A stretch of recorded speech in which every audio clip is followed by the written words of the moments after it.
Hello everyone, this is Chase from Chaser Guide, starting World 7 Super Mario Bros. For the NES. You'll be greeted by a bullet bill cannon, and also, I don't know if this is accurate or it's just my imagination, but I swear the bullet bill cannons are a lot more aggressive with shooting starting this world. They seem a lot more aggressive. That block has a power-up, although if it's a fire flower, I'm not even sure if you can get it. If you can get it, it's probably a little bit too awkward to even be worth it, but well, there is a power-up there, I just want to let you know. These 4 blocks, by the way, are not worth it, especially if you can't kill that paratroop with fire. But you can get, I'm just showing it that they are indeed possible to get, but I would not recommend them. So just be careful.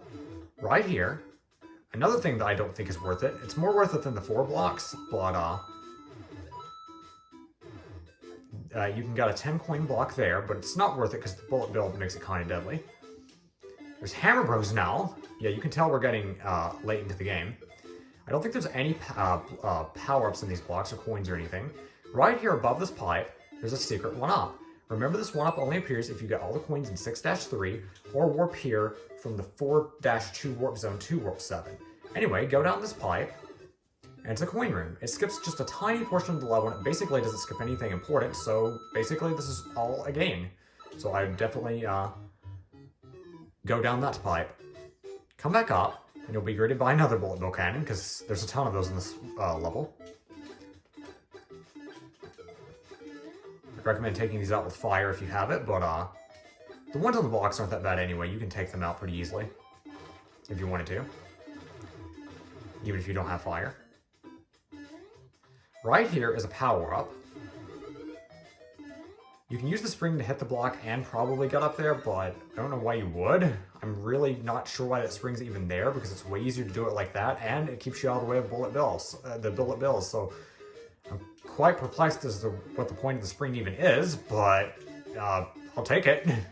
Anyway, congratulations, you've just beaten 7-1. We're moving on to 7-2, the second and last proper water stage of the world. There is one more water section that's forced in the game. However, this is the last traditional water stage with the actual music, I believe. Although, that one section I'm talking about may play the water music, I don't quite remember, but just be very careful. There's a lot more bloopers in this level. By the way, just like the last water level, there's no power-ups as far as I know, and no secrets. There's basically no secrets in water levels in this game, just so you know. There's a lot more bloopers in this one than the last one. Be careful of the drains, of course. Like I said, you want to take water levels slowly if you don't have a lot of experience in this game. I would honestly recommend taking it slowly, period. Which is fine, because it's the exact opposite of how I feel about the next level.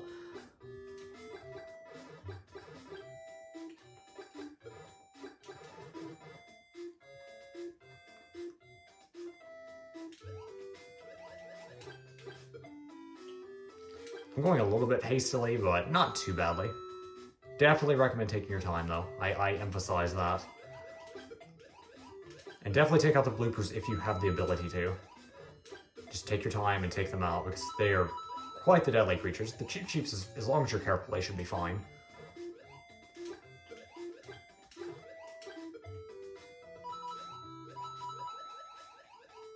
Definitely wouldn't recommend those coins, it's kind of deadly, but I did it anyway. Go me.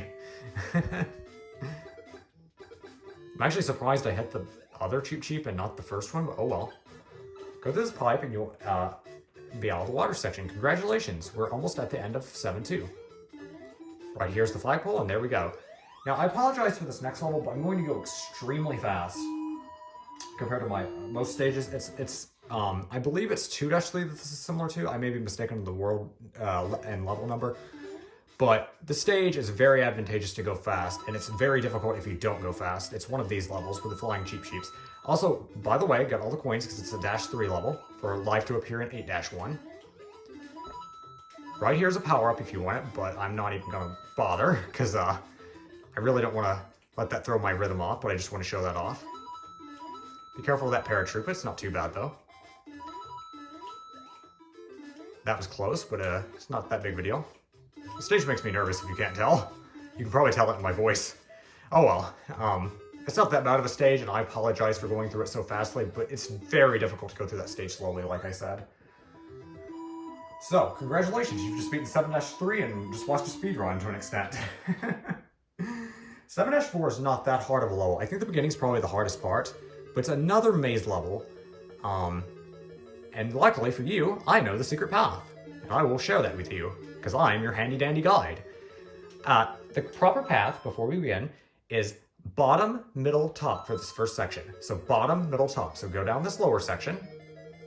Then you want to get in this middle section right here. Then you want to get in this upper section. And that should get you to the next section. If you see a fire bar attached to that block, that means you're not trapped and you're not looping. Now you want to go above this, so just run across these one tile gaps. Go in the middle section. I think it counts as long as you do this right here. Go through the middle, right there, and then go to the top from the middle section. Once you're there, if you see fireballs from Bowser and these little gaps in the floor, well, that means you've taken the right path. This Bowser's not that bad once again, it's just a Podoboo in the way, and he throws hammers, and he doesn't breathe fire, so I think he's pretty freaking easy if you have firepower. Nothing in the way, no blocks or anything, no platform, but very easy Bowser in my opinion, especially if you have fire. But honestly, I think he's easy anyway, and it's a Hammer Bro, which makes sense because that's the last fake Bowser of the game. Makes sense to be the most powerful enemy for the last fake Bowser. So all that's left is World 8, Bowser's actual homeworld, I think, and we're going to face the real Bowser and finally save Peach. Congratulations, we've just beaten World 7, and we're moving on to the final and most difficult world in the game, the land of Bowser itself. Anyway, I hope you enjoyed, and I hope this was very helpful. Thank you for watching, and I'll see you next time. Thank you, and good night.